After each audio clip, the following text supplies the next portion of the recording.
Welcome back to Easy English Talk Podcast. Hello, everyone. Welcome back to Easy English Talk Podcast. And hello, Priya. How has your day been so far? Hi, Ryan. My day has been good, thank you. I spent some time reading this morning. How about you? That sounds nice. I had a quiet morning, too. Just went for a walk. It was really peaceful. That sounds lovely. A good way to start the day. Absolutely. Now, before we begin, I want to ask our listeners something important. Where are you watching or listening from right now? We would love to know where in the world you are joining us today. Yes, please tell us. We always enjoy hearing from you. And I also want to ask, is this podcast helping you improve your English? Are you finding it useful for your self-growth and learning? Please share your thoughts in the comments below. We really do read them, and we care about your progress. Your feedback means a lot to us. It helps us make better content for you. Today, we are discussing 3 habits to speak English fluently. If you have been learning English for some time but still feel stuck, this episode is for you. We will talk about practical habits that actually work, not just theory. These are simple habits anyone can start today. And by the end of this episode, you will have a clear plan to improve your speaking skills. So let me start with a question, Priya. Why do so many people study English for years but still struggle to speak fluently? That is a great question, Ryan. I think the main reason is that people focus too much on learning and not enough on practicing. They study grammar rules, memorize vocabulary, but they do not actually speak. Exactly. Learning is important, but speaking is a skill. And like any skill, you need to practice it to get better. You cannot learn to swim just by reading books about swimming. That is a perfect example. Many learners feel afraid to make mistakes, so they wait until they are perfect before they start speaking. But perfection never comes if you don't practice. Right. And this fear creates a cycle. The less you speak, the more afraid you become. And the more afraid you become, the less you speak. Yes, it becomes a mental block. People think they need to know everything before they can speak confidently. But confidence actually comes from speaking, not from studying more. So the problem is not about knowledge. Most learners already know enough English to communicate. The real problem is the lack of speaking practice and the fear of making mistakes. Absolutely. Another issue is that many people do not create the right environment for practice. They wait for opportunities instead of creating them. That makes sense. If you only speak English once a week in a class, it is not enough. You need regular practice, ideally every single day. Daily practice is key. Even if it's just 10 or 15 minutes, doing it every day makes a huge difference over time. So now that we understand the problem, let's talk about the solutions. Let's discuss the 3 habits that can help anyone speak English fluently. The first habit is thinking in English. Yes, this is one of the most powerful habits. When you think in English, you train your brain to work in that language naturally. You stop translating everything from our native language. Exactly. Many learners think in their own language first, then translate their thoughts into English. This slows them down and makes speaking feel difficult and tiring. It also leads to mistakes because some ideas don't translate well. Every language has its own structure and way of expressing things. So how can someone start thinking in English? It sounds difficult at first. It is easier than people think. You can start small. For example, when you wake up in the morning, try to describe your day in English inside your mind. What will you do today? What do you need to prepare? That is a simple way to begin. You can also describe what you see around you. If you are sitting in a room, think about the objects, the colors, the actions happening around you. Yes, and you don't need to use complicated sentences. Simple thoughts are fine. The goal is to make English your default language for thinking, not your native language. What if someone does not know a word while thinking in English? Should they stop and look it up? Good question. I would say don't stop every time. Try to explain the idea using simple words you already know. This builds your ability to communicate even when you don't know the perfect word. That is actually very useful. In real conversations, you won't always know every word. So learning to explain things in different ways is important. Exactly. And over time, as you keep thinking in English, your brain gets faster. You'll find that words come to you more naturally when you speak. How long does it take to build this habit of thinking in English? It depends on the person, but if you practice daily, you can start feeling more comfortable in a few weeks. After 2 or 3 months, it starts to feel natural. So consistency is important. Even 5 minutes a day is better than doing nothing. Absolutely. The brain needs regular exposure. Daily practice, even short sessions, creates lasting change. This first habit of thinking in English really changes the way your brain works. It prepares you to speak faster and more naturally. Now let's move to the second habit, which is speaking out loud every day. Yes, this habit is essential. You must actually use your voice. Many learners listen and read a lot, but they do not speak out loud enough. Why is speaking out loud so important? Is it not enough to just think in English? Thinking is great, but speaking uses different muscles and brain connections. When you speak, you practice pronunciation, rhythm, and fluency. Your mouth needs training just like your mind. That makes sense. So even if you are alone, you should practice speaking out loud? Yes, definitely. You don't need another person to practice speaking. You can talk to yourself, describe your actions, or even read a book out loud. What are some practical ways someone can speak out loud every day, especially if they live alone or do not have English-speaking friends? There are many ways. One simple method is shadowing. You listen to a podcast, a video, or an audiobook, and you repeat what the speaker says immediately after them. I have heard of shadowing before.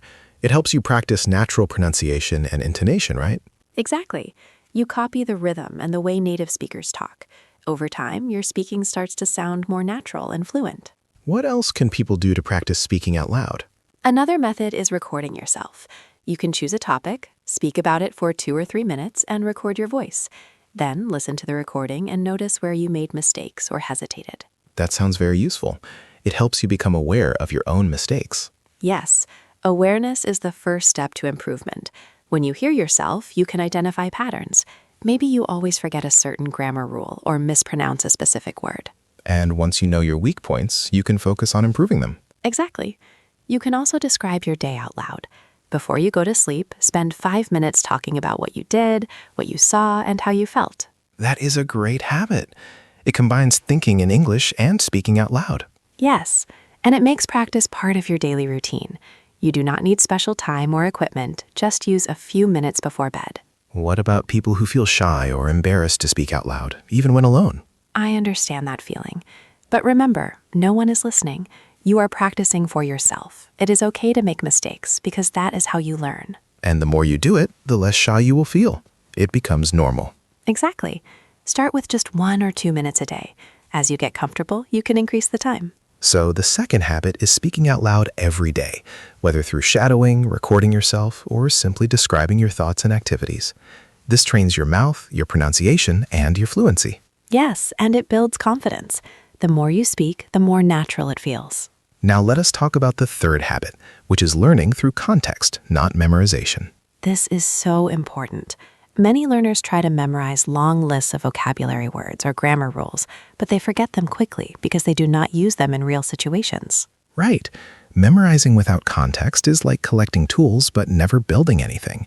The words sit in your mind, but you don't know how to use them in conversation. Exactly.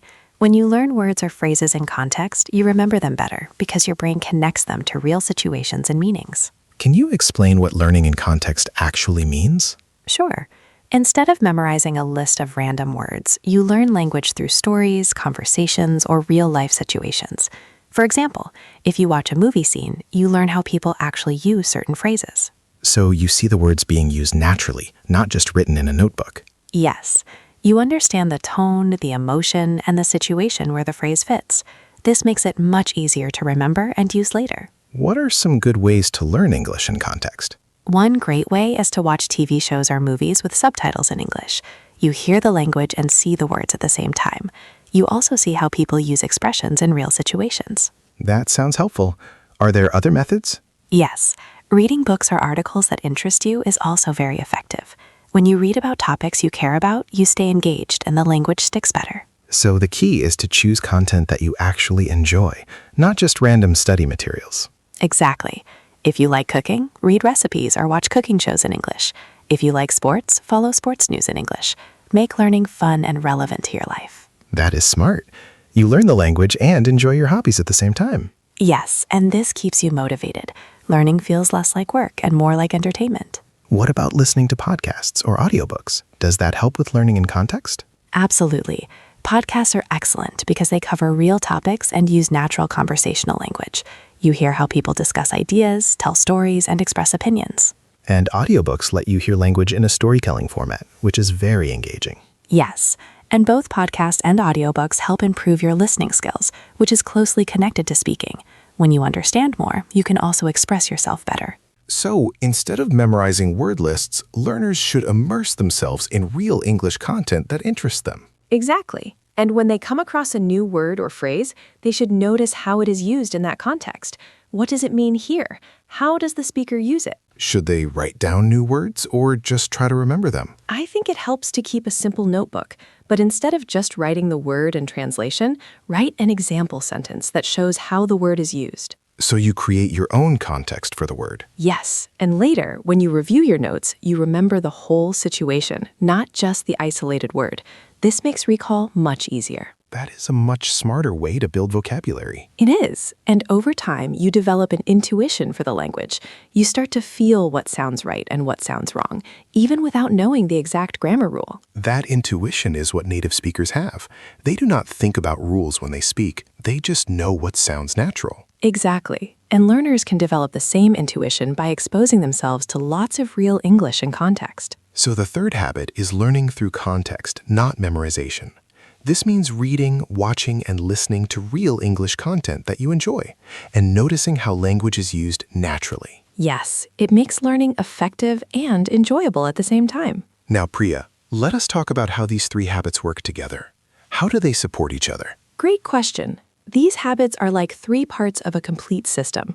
Thinking in English prepares your mind.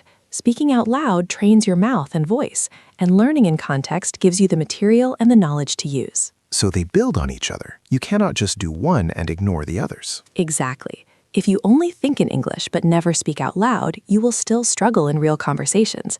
If you speak out loud but don't learn new things in context, you will keep repeating the same simple sentences. And if you only learn in context but never practice thinking or speaking, you will understand a lot but find it hard to express yourself quickly. Yes, that is a common problem. Many learners can understand movies and books, but when they try to speak, the words don't come out smoothly. So all three habits together create fluency. They train your mind, your voice, and your knowledge at the same time. Exactly. And the beautiful thing is that anyone can start today. These habits do not require money, special classes, or perfect conditions. You just need commitment and a few minutes every day. Yes, consistency is more important than intensity. It's better to practice 15 minutes every day than to study for 3 hours once a week. That is such an important point. Small daily actions create big results over time. Absolutely. Many people give up because they try to do too much at once. They burn out quickly. But if you start small and stay consistent, progress becomes natural. So what would you say to someone who is listening right now and feels nervous about starting these habits? I would say, do not wait for the perfect moment. Start today with just one small step. Maybe spend 5 minutes thinking in English about your morning. That is enough to begin. And tomorrow, add one more small step. Maybe you speak out loud for a few minutes. Build slowly. Yes, progress doesn't have to be fast. It just has to be steady. Trust the process and be patient with yourself. Making mistakes is part of learning, right? Absolutely. Every mistake is a lesson. Do not be afraid of them. Native speakers make mistakes too. The difference is they keep speaking anyway. That is so true. Confidence comes from action, not from waiting until you are perfect. Yes, and the more you practice these 3 habits, the more confident you will feel. Fluency is not about knowing everything. It's about being comfortable with what you know and using it well. I love that definition. Fluency is about comfort and communication, not perfection. Exactly. And these 3 habits help you build that comfort naturally. Let us quickly summarize the 3 habits one more time for our listeners. The first habit is thinking in English. Train your brain to work in English instead of translating from your native language. The second habit is speaking out loud every day. Use your voice, practice pronunciation, and build fluency through shadowing, recording yourself, or simply talking about your day. And the third habit is learning through context, not memorization. Engage with real English content like movies, books, podcasts, and articles. See how language is used naturally in real situations. These 3 habits, when practiced together, create real and lasting fluency. They are simple, practical, and anyone can start them today. You do not need expensive courses or a native speaking friend. You just need commitment and daily practice. And remember, small steps every day lead to big changes over time. Be patient with yourself and enjoy the journey. Thank you so much for listening to this episode. We hope these 3 habits help you on your journey to speaking English fluently. Yes, thank you for being here. We really appreciate your time and your commitment to learning. Before we finish, we want to invite you to explore more episodes on the Easy English Talk podcast channel. We have many helpful topics that can support your English learning and personal growth. Yes, please check out our other episodes. Each one is designed to help you improve in a clear and simple way. We would love to continue this journey with you. Take care, everyone, and we will see you in the next episode. Keep practicing, keep learning, and keep growing. Goodbye for now. We wish you all the best in your English learning.